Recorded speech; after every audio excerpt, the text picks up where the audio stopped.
Hi there, Andrew here. We're putting feelers out for the idea of sponsors for the show. We have grown to a sizable audience of legal professionals, and we'd love to find a way to get the resources to continue to grow the show and spend more time on it.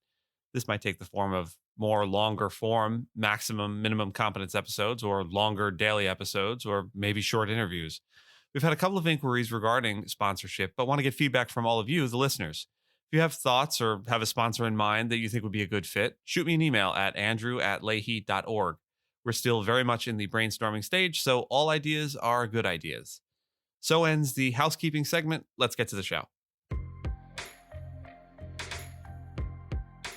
Hello and welcome to the Minimum Competence episode for Monday, March 27th, 2023. I'm your host for today, Gina Leahy, a real estate and finance attorney from Philadelphia. In today's episode, we have First Citizens Bank scooping up SVB, Utah facing legal challenges to its teen social media law, and Tesla and Dominion versus Fox News lawsuit updates. Let's open her up on the stretch of highway ahead and see how fast this puppy can go with today's legal news. First Citizens Bancshares Inc. has agreed to acquire Silicon Valley Bank after the bank was seized by regulators following a run on the lender. The deal will see First Citizens take on all deposits and loans, including $72 billion of SVB assets, at a discount of $16.5 billion. The Federal Deposit Insurance Corp will retain $90 billion in securities and other assets for disposition, and also received equity appreciation rights in First Citizens worth up to $500 million. The estimated cost of the failure to the Deposit Insurance Fund is about $20 billion. Silicon Valley Bank collapsed earlier this month, becoming the largest U.S. lender to fail in more than a decade, after taking a huge loss on sales of its securities amid rising interest rates.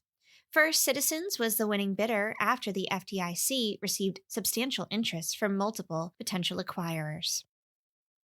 Utah has introduced social media laws for minors that are expected to face legal challenges from the technology and advertising industry. The two measures seek to give parents more control over their children's access to platforms, such as Snapchat and Instagram, and to protect minors from advertising and addictive features. Under the new laws, Utah has regulatory enforcement power, and residents can sue companies that violate their rights. However, technology and advertising industry groups such as NetChoice and the Computer and Communications Industry Association have raised concerns that the legislation may violate First Amendment free speech rights. NetChoice argued in a letter to Utah Governor Spencer Cox that the new laws infringe on the First Amendment by preventing users from browsing or posting anonymously, and by restricting access to certain content based on age. Tesla is facing a jury trial to determine how much money the company must pay a former employee who won a lawsuit accusing the electric car maker of allowing severe racial harassment at its Fremont, California assembly plant. The worker, Owen Diaz, was subjected to harassment, including racial slurs and racist caricatures, and a jury awarded him $7 million for emotional distress and $130 million in punitive damages. However, a federal judge lowered the total award to $15 million, which Diaz rejected, opting for a new trial on damages. Tesla faces similar but much broader claims of allowing racist conduct in a proposed class action by former workers and a separate lawsuit by a California civil rights agency. The company has denied wrongdoing and called the agency's lawsuit politically motivated. The company is appealing a U.S. Labor Board's decision that said the company illegally barred workers at the Fremont plant from wearing shirts bearing union insignia. Elon Musk has previously stated that minorities should be thick-skinned and accept apologies from coworkers who insult them, but Tesla has said that it does not tolerate discrimination, takes complaints by workers seriously, and disciplines employees who violate anti-bias policies.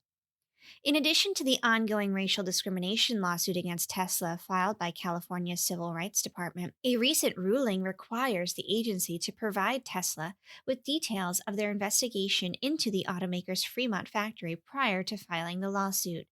Tesla had previously argued that the CRD did not follow proper protocol in its investigation, and the details could provide Tesla with a chance to narrow the scope of the lawsuit. This ruling could also impact Tesla's countersuit against the CRD, in which the automaker alleges that the agency did not notify them of claims of racial discrimination or give them a chance to settle outside of court. Multiple lawsuits alleging discrimination and sexual harassment at Tesla's factories continue in California courts.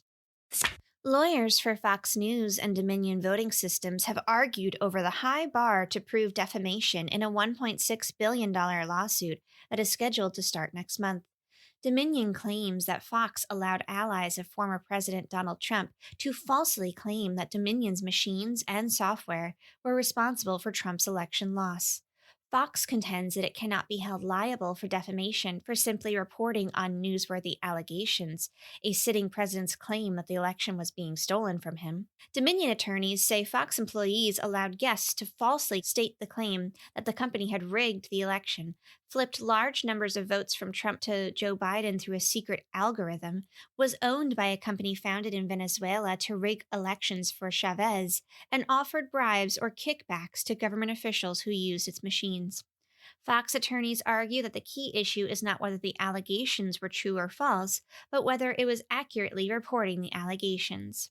This case also holds the potential for redefining libel law in the U.S. Thanks so much for listening to Minimum Competence, your daily news podcast for lawyers. If you're looking for more than minimum competence, links to further reading on all of the topics touched on today are in the show notes. If you have questions or story suggestions, find us on Mastodon on the esq.social instance. I'm at Gina, and my co-host Andrew is at Andrew. Reviews go a long way towards helping new listeners to find our show. If you have a moment and can leave a rating or review on your podcast player, we'd appreciate it. And if you know someone that might be interested in a story we cover, consider sending them the episode. Minimum Competence is part of the Esquire Cast network of podcasts and is available at minimumcomp.com. We'll see you back here tomorrow, and until then, remember, Anthony Volpe is the new starting shortstop for the New York Yankees, and that's pretty cool. We want to end today's show with a happy half birthday to our daughter, Abigail. Happy half birthday! Happy birthday!